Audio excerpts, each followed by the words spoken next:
college campuses are doing a lot of innovative things, incorporating a lot of virtual care, contracting with companies to expand what they can offer on campus because the demand is just so high.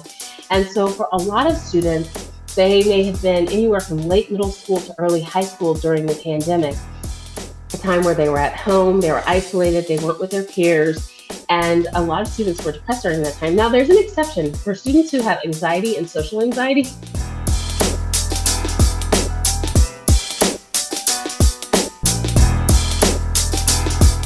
You are tuned in to the Money Script Podcast. Today, we will share strategies to help you grow your financial literacy and improve your money script.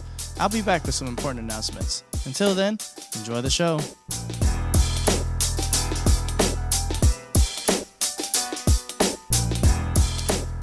Welcome to the Money Script Podcast. It's your host, Johan Harrison. So happy to be with each and every one of you today. We did have to take a little break for the summer, did a little traveling. What did I do? Well, I graduated. I think I told you about that. Graduated. We went to LA, had some fun there. I went somewhere else and my mind is escaping me. I am headed to the Carolina Panthers training camp this weekend. So that'll be exciting. So depending on when you're listening to this, maybe Carolina's already, 0-5 or something. It's tough to be a Carolina fan. There was an article out that mentioned how the Carolina Panthers fans are the most injured, the most depressed. I think the word. I don't think they use depressed, but anyways, we want to win. It just hasn't happened yet. So again, Johan Harrison, the Money Script Podcast. I am a financial advisor. My role is to help you bring better alignment between your goals, your values, and your financial behaviors. I know that I can't serve everyone in this world, or at least in the United States, or even in the state of Texas or California, or even in the city. I can't. It's just one of me. So this podcast is to give you some tidbits to help you get some insight to the industry. I interview a lot of other financial advisors, really, so that you don't have to. Well, I mean, you still do, but it lets you meet other financial advisors so you can learn about their philosophies, learn more about how we help our clients, how we're helping the world one day, one client, $1 at a time, just make better financial decisions for themselves. Because let's face it, it's if we look at the economy as a whole and what's going on with finances, and let's just talk about the United States, the wealth gap is broadening, widening, if you will, and the middle class is shrinking. And that is because the folks that have more, and the people that have less, unfortunately, have less. And in some situations, they have the same amount of money. It's just their money doesn't go as far as it used to. So if there's anything that I can do to help you improve how you think about your money, your relationship with money, your money script, which is your mindset around money and how you were brought up, then I hope it's helpful to, again, help you get a little bit closer to those dreams and goals that are so important to you. So on today's podcast, I have a good friend of mine, Dr. Bianca Busch. We are going to be talking about psychiatry and psychology. She's a psychiatrist. And this one is geared more to our college students. So I know you're out there listening, college students, and of course to the parents of college students. So we're going to bring her in on the show, and just know that I am booked solid for these podcasts coming up. We've got some really exciting guests coming soon. I have Daniel Crosby. Yes, the author that I thank you, Daniel, for scheduling podcasts. There's a few others. I don't want to leave anyone out, but I'd be going on forever if I told everyone. And just Daniel, his book was right here, and I wanted to tell you all that I have an interview scheduled with him, and I can't wait. So with that, let's hop into our show. Let's bring in Dr. Bianca Busch. Dr. Busch, how are you today? Welcome to the podcast. Hello. Thank you so much for having me. Indeed. And see, now I brought you in. Now I got to shift it. See, this is YouTube. YouTube makes it so that I have to worry about stuff like this. Here, boom. There we go. We're going to go just like that. Now it looks like I'm kind of looking at you. Yes. That works. So welcome to the Money Script Podcast. How are you today? So good. So good. Again, glad to be here. And I'm grateful for the work that you do. It's really, really important. So, yeah. Well, I'm grateful for the work that you do, and I wish I had known you when my son was in college. So, Dr. Busch, you are the college psychiatrist. Did I get that right? Yes. I'm founder and CEO of the College Psychiatrist. We are a growing group practice serving college students across the country, licensed in 12 states now. Okay. You got me Yeah, beat. so I think I'm in 8 right now, I think. okay. I'm trying to catch up. Well, come on, come on. But I find that's really helpful because as students go to school, they often lose care with their therapist or psychiatrist because of state licensing. And so we prescribe medications, we provide therapy, we also support parents. Sometimes parents need help in Yes. dealing with what's going on with their students. And so because I'm an adult child and adolescent psychiatrist, I'm used to working with families, and I'm happy to support parents along the journey too.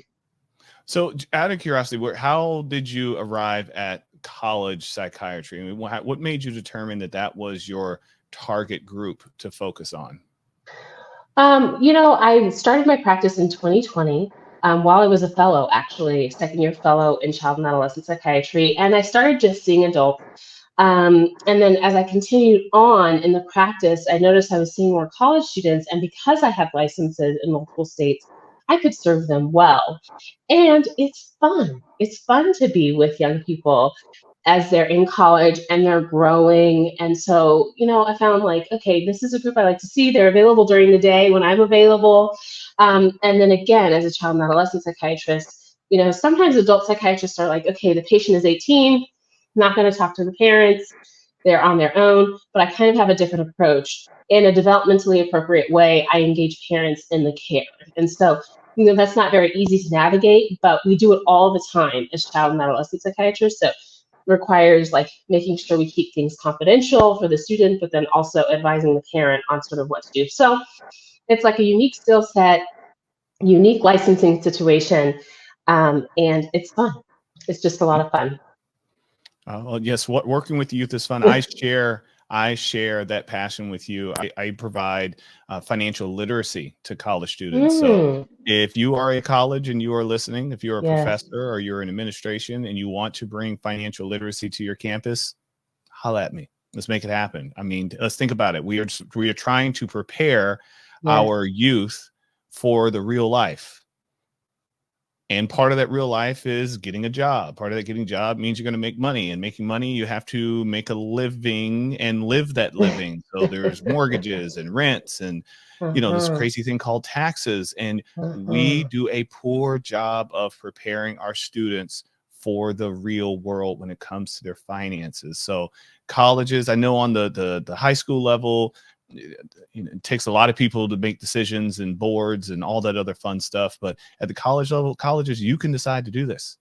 You are your own entities on your own. You can decide, hey, if you decide you want to offer basket weaving, you can.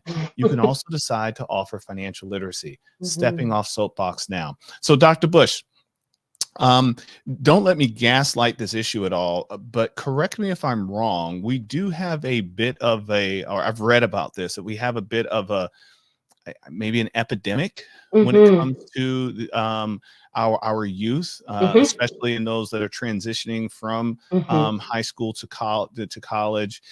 And from what I've heard, the COVID pandemic just exasperated that and made it so much worse with the isolation and the lack of access to individuals like yourself. And I've also been told that the suicide rate has increased dramatically over the last few years. I'm just reading these things on, Twitter or X, whatever you want to call it, or I'm reading it. I also read the Wall Street Journal a lot, so it's possible I saw an article there. So am I right in making this blanket assumption? You're absolutely right. And college campuses are really struggling to meet that demand. College campuses are doing a lot of innovative things, incorporating a lot of virtual care, contracting with companies to expand what they can offer on campus because the demand is just so high.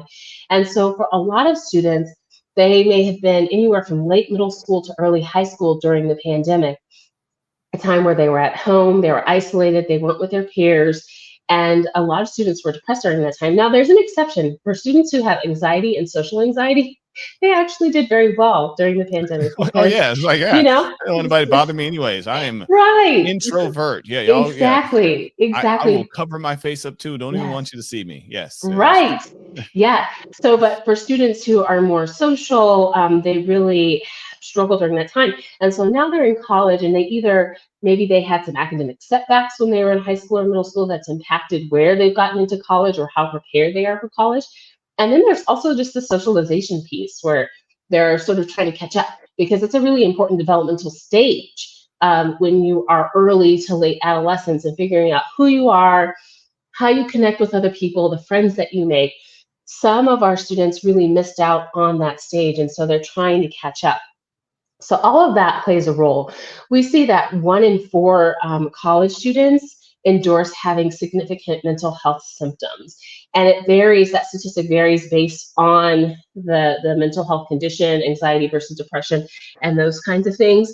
But the rates are very high. And I think we're recognizing it a lot more. This generation wants to talk about mental health. They want to get mental health care. So I think that's also contributing to the higher numbers that we're seeing, is that there's just so much more awareness, in addition to, I think maybe there is a higher sort of prevalence. So are you finding that finances are becoming a greater part of some of the angst that our late adolescents and early adults are dealing with? Definitely, and it comes in a variety. So a lot of the students that I see are kind of advantaged.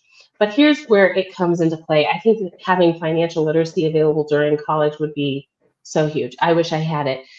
For the students that I see, they may have some level of privilege, and their parents are trying to figure out, okay, how do I launch them? I kind of have subsidized many things for them. Now they need to start paying for things on their own, but they kind of don't know where to start. So I actually end up sometimes advising parents on that. Okay, let's set an allowance for them. Let's just not let them have carte blanche to the credit cards. Yes, parents, let's not let our kids have carte blanche on the credit cards. Yeah. And so these are some of the things that it ends up happening. I end up working in and negotiating with the parents and students is, how do they become financially responsible? Let's start to have them pay some bills, because maybe they've never had to pay any bills at all. So let's start, maybe they're paying for their gas or their car insurance or that kind of thing. And then I've even worked with some students to set up budgets. You wouldn't think that this is like in my role as a psychiatrist, but it just, I'm doing whatever is needed, and sometimes that's what's needed. So it is important because the students are also kind of, some of them are freaking out, like, am I going to get a job that pays enough? But then some of them are like, don't even really have a concept that they need to have a job that's going to pay enough. So I really like that point that you made, was like, okay, you need a job, you need to think about how much it's going to make.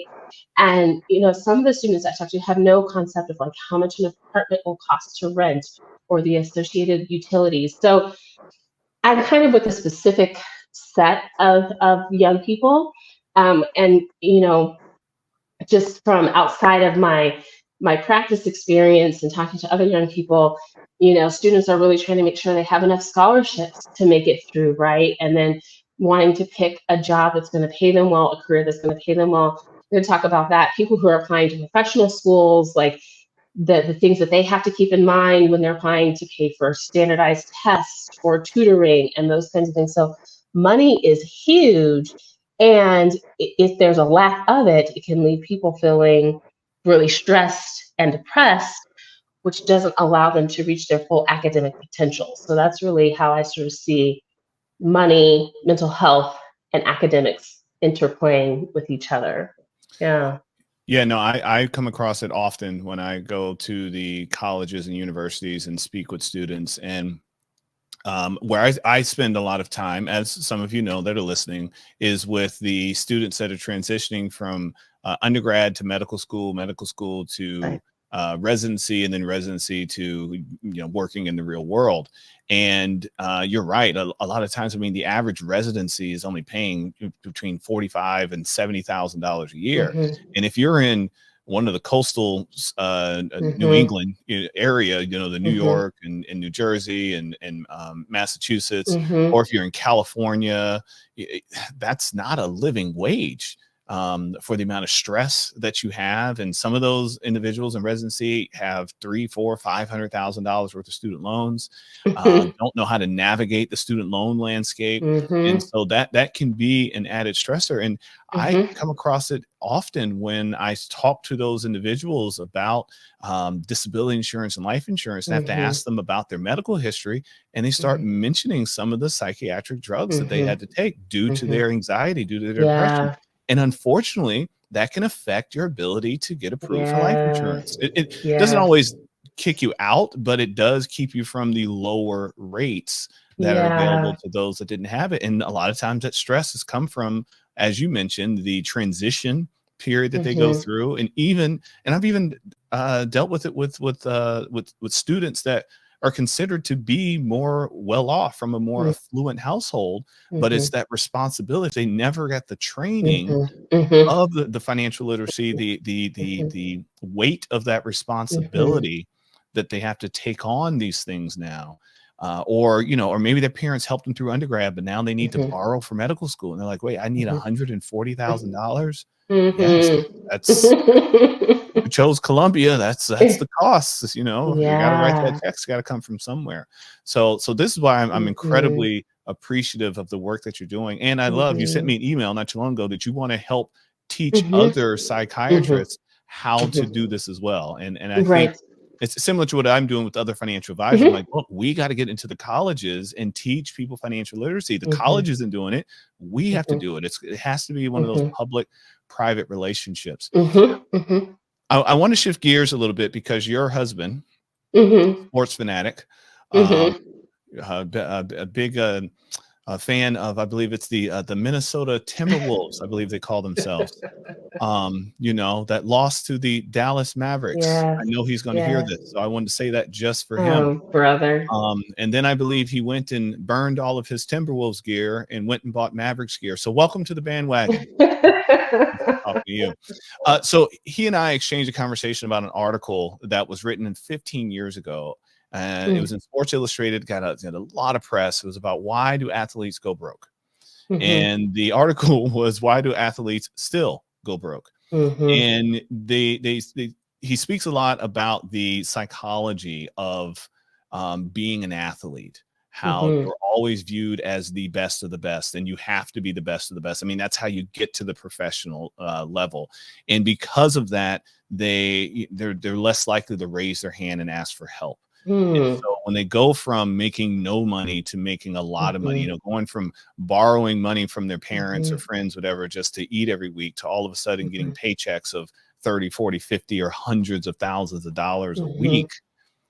Meanwhile, they're surrounded by all of these other athletes that, have been in the league longer, making more money. This keep up with the Mhm. Joneses thing starts Mm. to happen to them. And if they don't have good leadership when it comes to the Mm. finances, the statistic 15 years ago was 78% of professional athletes are Wow. either bankrupt or in extreme poverty, if you will, or has extreme money issues within 2 years after leaving the league.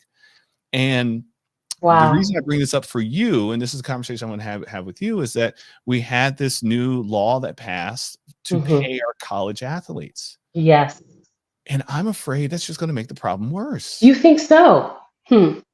No one, they still don't have the financial literacy training. That's a good point. That's a good point. So, That's a good point. he was talking about in the article how in the NFL, they've also had and I talked about this at the top of the podcast before I brought you Yeah. on, how the vanishing middle class, how Mhm. the rich are getting richer and the poor, Mhm. I mean, they're Mhm. not necessarily Mhm. getting poorer, it's just their money's not going as far as it used to. Mhm. And that's happening inside the NFL. The most elite, the quarterbacks are getting the highest paid. Mhm. And then you have, very few people in the middle with Mhm. a good contract, whatever, and Mhm. everyone else on basically call it some sort of minimum wage for the NFL. And they've Mm. had this vanishing of the middle class. Well, you're just now injecting billions Mhm. upon billions of dollars into these college athletes. You're going to create the same thing. You're going to have Mhm. the athletes that are able to get the $1 million Coca-Cola, Sprite, Nike, whatever deal, Mhm. and then you have the other people that are just getting the $1,500 stipend from Mhm. their booster club. Mhm. So you're going to Mhm. have the students that are able to pull up Yeah. your Rolls Royce on campus, Yeah. and Yeah. and then you're going to have the one that maybe, Yeah. oh, I landed the, I'm just picking Papa John's, whatever. I got a Papa John's deal and Yeah. I got a $50,000 check. They're going to blow that $50,000 in a Right. weekend. Yeah, and I think something that's really important to think about with this population is sort of brain development, right? So the frontal lobe is not fully developed until the age of 25. So you're talking about having to have really good executive function to make good decisions about this money, and it's just not all the way possible for these young people, right? So yes, I think that you're right. There probably is the potential for them to really not save their money, waste it, not use it in wise ways. And I think it's partly biological, right? Because they may not have the wherewithal up here to do that, which is such a shame. I mean, I wish there was some sort of mandatory uh, education for athletes. I mean, for all college students, but for athletes in particular, about how to manage their money going forward. I couldn't see any harm in that. But I even heard these stories from my business banker, right? She said she used to work with the Cowboys or something, and she said it would happen all the time that the young players would come. They'd want to buy these like huge, crazy, extravagant houses, and then a few years they couldn't afford them anymore when they weren't making as much money. So anyway, and this might be controversial too, just sort of going back to brain development, also thinking about what happens to the brain after it's been concussed or hit many times. I'm not, Mm. I It doesn't help. wonder, it doesn't It help. doesn't help. And one might question, does that impact decision making along the way as well? So, as a scientist, as a physician, I have to think about that too. So, and that's maybe not as relevant for basketball, but certainly for football. Oh no, you can fall on your head in basketball too. There's no helmet. You come Yeah, down that's from true. 6-7 feet up in the air and hit the floor. Yeah. Yeah, no, you can go on concussion protocol there as well. Yeah. I think, and Dr. Busch, why I bring this up to you in because we're in this similar space, I think that with the name and likeness deals that are out there, especially some of these bigger schools that have the funds, that have the capacity, I think they need to invest in individuals like yourself. Great idea. Individuals like myself. I was going to say like yourself. Yes. Yeah. No, both of us, to bring them to have them as a resource. Because that's the thing. Once they get into the league, some of those resources are there. They have the Players Association, they have the unions, et cetera, to provide them with that additional coaching and help if they raise their hand and ask for it in most cases. But when we think about the college level, I mean, if we just think about, Baylor right down the road, does Baylor have the infrastructure to help educate their students that are starting to get paid for this sport that they were going to do for free anyways? Yeah. Okay? Yeah. Because some of them think they're going to make it to that next level, which is only a small percentage of them will. Yeah. But now they get their hands on a little bit of money. It also, I think it from a, again, I'm not the doctor you are, but I think it can really affect their connection between their sport, that their passion, what they do, what they're able to do. And then if they are now getting some money for it, but then they don't make it to the league, they still had these 4 or 5 years of education, and now they have to go out and get a job. Does the reward match the work the way that it did while I was in college? I think it's going to set. I think it's funny because when NIL was in its infancy, I was a person who was like, yeah, these college students should get paid all this money that NCAA, all these organizations are making on their backs. They should get paid. And my brain didn't even say, well, wait a minute. Maybe we need to work on how we educate them from a financial standpoint before we just throw money at the problem. I think it's going to create more bad habits. I think they're going to end up with it, because think about it. The average NFL career is 2.5 years. Average NBA career, I think, is 4.5 or 5. Well, I didn't know that. Y'all can fix that for me later if my numbers are off a little bit. But the point I'm making is it's about the same length that they're in college. Wow. That's so short. So if you give them this money, I don't care if it's 10, 15, 20, 30, 40, $100,000 over this 4-year period with a underdeveloped frontal lobe, it just sounds like a recipe for disaster. Yeah. For financial disaster, it is. That's a good point. I think another thing to think about is, you talked about how will this money change or impact their relationship to the sport. Another thing that I think is important is to think about how it will impact their relationship with those around them. Yes. And if I were to have one of these athletes in therapy with me, some of the things that I would be exploring with them would be, what do they feel like they need to spend their money on? Who do they feel like they need to spend their money on? And why is that the case? And I think that, you know, a lot of people do end up giving away a lot of their money to family members or friends and that kind of thing. And there's nothing wrong with that. But from a psychological sense, sometimes family members or friends can make people feel guilty or give them sort of a sense of indebtedness to them that's Oh not yeah. I justified, was there right? for you when you had nothing. I drove you to and from practice. I watched Right. your jock strap, Right. And etc. if I, You, and you if owe me. I, yeah. And so if I had that person in therapy, we'd really be talking about, possibilities for manipulation and what do we really owe people? How can we be kind to them? How can we take care of them while we still take care of ourselves? Right. And so I think that's another component. I know that most really, you talk about Baylor, really sort of elite teams or athletic programs have their own mental health teams. They often have separate mental health teams from the general campus, their own therapists, sports psychologists, even psychiatrists. I don't know that they're talking about these things with the athletes necessarily, but I think it would be good topics of conversation for the sake of their long-term financial health. Well, let's make sure we help more universities have the conversation. So, Dr. Hmm. Busch, tell us what is next on your agenda. What do you have? So much. Yeah, so much. So you mentioned me helping others. So I started two programs like Elevate, Psych Rise to advise other psychiatrists, ones who are just starting their practice, because I've found great freedom and financial success in having my own practice. And so helping people get started can seem really daunting to get started in your own practice, your own business. And so I'll be drawing from my experience and then participation in Goldman Sachs Black in Business program to advise others, and then support. I am a therapist, a psychiatrist, so Elevate is designed for psychiatrists. Solo private practice can be lonely, so this is really designed to be a community for people, for psychiatrists, in particular women psychiatrists, to get together, have some company, work through the problems, the kinks, and we'll also have guest speakers, notably your lovely wife, to talk to us about money mindset, because that has been huge. Um, just an aside, one of the things that I'm passionate about in all the teaching that I do and advising that I do is really thinking about how you think money. Because coming from an academic setting where you don't have to say, okay, I've served you, now I need my money, right? We have a whole admin team who collects the fees and works with the insurance.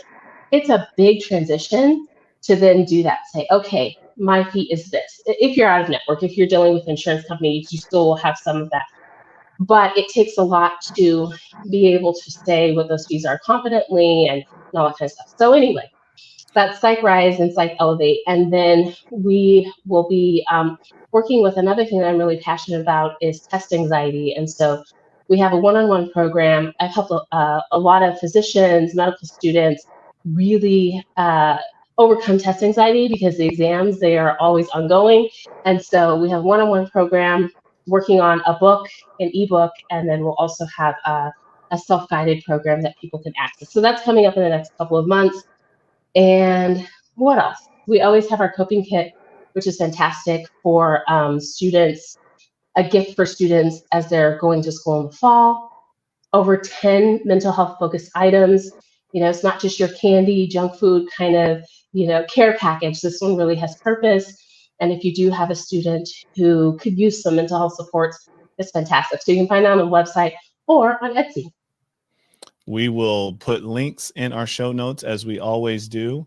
And I want to say thank you, Dr. Busch, for spending some time on the Money Script podcast. We covered a lot today. This is going to be an episode I'm going to have to listen to a couple of times because I got goosebumps several times with a lot of the points that you were making, especially when you reminded me of that frontal lobe development. So Seth, I'm talking to you. You're not 25 yet. For those who don't know, Seth is my 22-year-old son.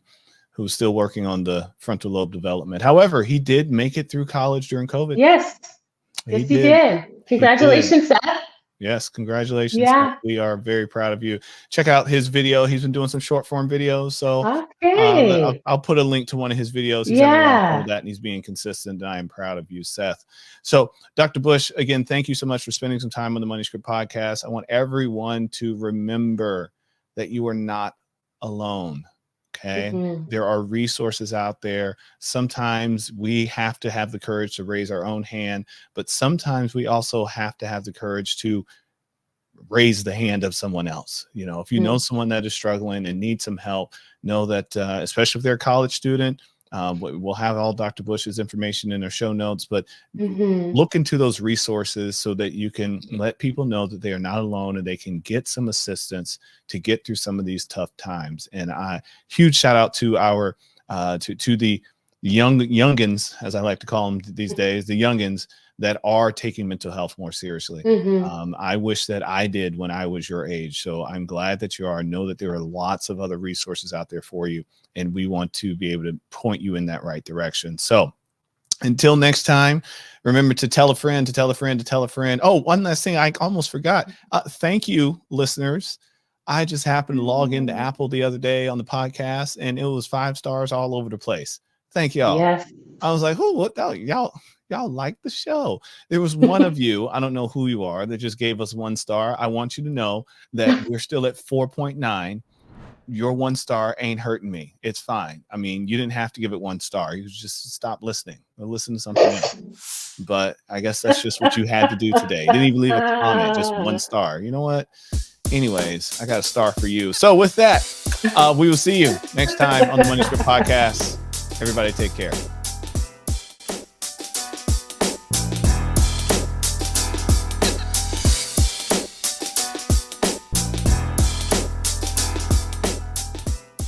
I'm back. Wasn't that a great show? I hope you learned something. I know I did.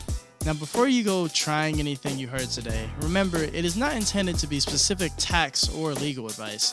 If you need that, go see a CPA or an attorney. If you would like any complimentary consultation with a knowledgeable advisor, visit moneyscript.com and schedule a 15-minute consultation. Want Johans to come speak at your next event? Go to the Money Script website for that too. Of course, if you're watching on YouTube, make sure to like, comment, subscribe, and click the bell for notifications. Money Script Wealth Management is a registered financial advisory service in multiple states. Want to learn more? Get the full disclosure on our website, moneyscript.com.